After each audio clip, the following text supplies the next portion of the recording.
Yeah, loyal Spuzie coming right at you. Your favorite number one vlog. It's time for another vlog. And this week, based on popular requests in the comments, we're gonna be doing a little bit of chef Spuzie again. I will be teaching you how to cook my chicken, beans and spinach recipe, which I eat several times a week. I just came back home from my workout, and you guys often ask if I'm on any sort of diet or something to give me results in the gym, and the answer is no. I eat super unhealthy if I want to, and sometimes I don't. And this recipe is one of those recipes that I guess is pretty good. It's protein heavy and it's good for a workout, I guess. But I just eat it because one day I just got an insane craving for beans. That's right, beans are delicious, beans are good, and this recipe I sort of made up because I wanted to eat more beans. I'm a simple man with a simple plan, and now I will show you the simple by can I mean recipe. And for this little recipe we're gonna use some vegetable oil, oregano, rosemary, a bit of garlic, black pepper, some salt, soy, thyme. We're gonna use some baby spinach, yummy, yummy, yummy. Organic beans, these are mixed beans. We got some kidney beans and some other good stuff. And this is some organic chicken fillet with the skin on, which I do prefer. Now there are many ways of which you could like improve this recipe. For instance, you could fry these in a pan first, skin down to give them a next bit of crisp. We're not gonna do that. We're gonna do it as simple as possible, which is why I love this recipe. It's delicious, but it's so easy to make. First, oven.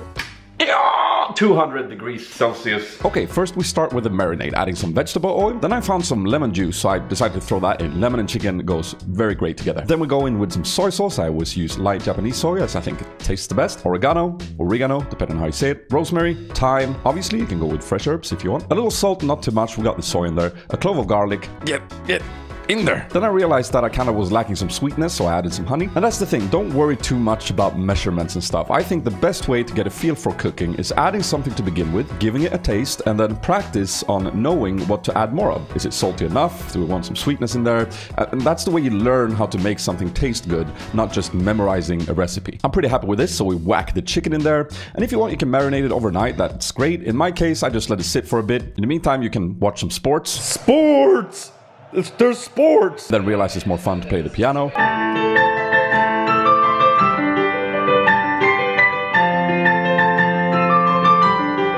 And now the chicken is marinated, so we take a baking tray. I'm gonna hit it with a little bit of oil, and I got some pre-bought chicken stock. If you have your own, that's of course great. I'm gonna add some hot water to that, and then I'm gonna add the excess marinade from the chicken. Give that a good mix, and in goes the chicken. So the idea here is that you're gonna get the chickens to sort of protrude from the water. The other side of it will get almost boiled by the hot water and the broth that we got going on there. And then the top side will be nice and crispy from the direct heat. This is gonna keep the chicken very juicy and delicious. In the oven for 20 minutes.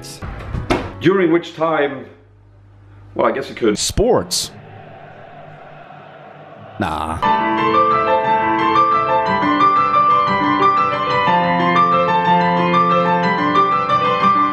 After approximately 20 minutes, the chicken will be done. You take it out and you let it rest for a while before cutting it. Meanwhile, I like to rinse my beans and heat them up with some hot water and then drain them off. I like to roughly shred the spinach, but if you prefer to keep it big, then do that. It depends on your taste. And then we're gonna toss the warm beans, the spinach, in all that fantastic chicken broth goodness we created. I personally like when the spinach turns kind of soggy. Maybe that's just me being weird. If you want, you can just toss the beans in the broth and then add the spinach just before serving. It depends what you like again. Slice the chicken up after letting it rest for at least 5 minutes. Get a plate, spinach and beans, plenty of that delicious broth, and then the oh so delicious chicken on top. Then I sprinkle some chives on top because I had chives. I wanted to use them. And there you go. Bitches! It might not be the prettiest dish, it never is when I cook, but this is so good. And then if you have some toasted bread, you can use that to sort of suck up the nice chicken broth we got underneath there. And there are tons of ways you could improve this recipe. For instance, you can make these into small little bruschetta things, rub some tomatoes or garlic on there. The broth could be turned into a sauce with cream, butter. What I love about this is that it's so delicious, it is healthy, and it's easy to make. 30 minutes.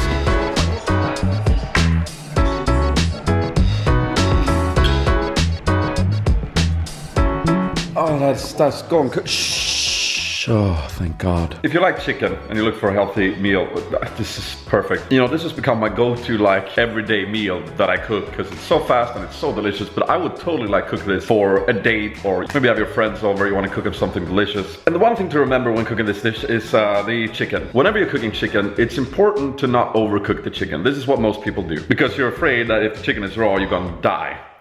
Now, yeah, you shouldn't eat raw chicken, but you shouldn't eat dry chicken either. You could take the temperature of the chicken and get it exactly right. I don't tend to do that, but it's very handy and I recommend you doing so if you wanna. Just Google what temperature the chicken needs to be. But for me, with this technique, never go above 20 minutes on 200 degrees Celsius, because after that, the chicken is gonna start getting a little bouncy. So anyways, those are some thoughts. I guess I'm gonna watch the game now. Nah. I know sports and that's no penalty. Don't be surprised, Mr. Man. Hey, it's a penalty kick. Go. I pet you.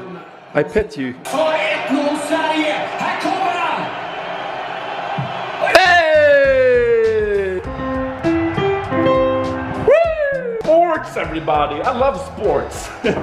1-0 Sweden. I don't have time to watch more because now I have to start prepping for the stream. Sports. Say hi to the vlog, chat. Yeah, Spuzie. Perfect. We're streaming. We're doing fish mini games in Spuzie Valley. Oh shit, I'm just gonna catch this fish. In the meantime, who was it that asked about chicken book guys? Oh, what was it? It was up here somewhere. There. Iska 95, you are recognized. We're done with that. Several Mondays in a row now we've been playing Stardew Valley. It's just the best way to start the week. That game is just a little bundle of joy. I love it. But here we have another portion of this lovely food. I can eat that whenever I want. Just pop it in the microwave. Question of the day, I guess. Let's do a question of the day. So the question of the day comes from Matze K. I always imagine what it would be like to meet up with Spuzie or a vlogger in general as a friend. Do you tell them beforehand that you will bring your cam and might vlog it? I imagine I would feel pretty awkward knowing if I invite Jonas, he might be bringing his camera again and start talking to it. But nevertheless, it's always fun to watch some of these. I have touched on this before, but I thought it was a good question of the day. I try to balance it. I try to not do it too often. I've been on a break now from vlogging. That definitely plays a big part of me not wanting to do it for a while, because it's not only do you pressure the people around you that you're gonna be interrupting things with your camera, but also you are gonna worry about, oh, should I get that footage there and there, and not really be in it fully. I've gotten quite good at it. I can still enjoy things while vlogging, but it is definitely like you're losing some of that. Some percentage of your energy is gonna go into vlogging where it could go into socializing. And also, like, I never expect my friends to do anything for me, but I like shoving their camera up in their face, and they know that if I do that and they don't want me to do it, they'll say it to me. And I kind of do it jokingly. It's not like they are, you know, I expect them to deliver. And actually, when they don't deliver, it's even more fun in my opinion. When I go away on Midsummer next weekend, which is gonna be the next vlog, I'm gonna film stuff. You know, I'm gonna go around there, I'm gonna vlog, but I'm also gonna be a little like, you know, careful with it, because I highly despise the idea of people thinking of me as that annoying vlogger. If you have a question you've wondered about, put it in the comments below. I might read it in the next vlog. Thank you to everyone who tuned in today on the stream. I stream every day, Monday to Friday on Twitch, except not this Friday, because again, midsummer. So go and check me out on Twitch, dudes and dudettes. Click here to subscribe, click here to watch the previous vlog, where I go and ride the boat in Stockholm. It's nice, it's fun, it's a great way to stay in shape. Yeah, that don't mean doing anything for you? I hope so. It's been Spuzie.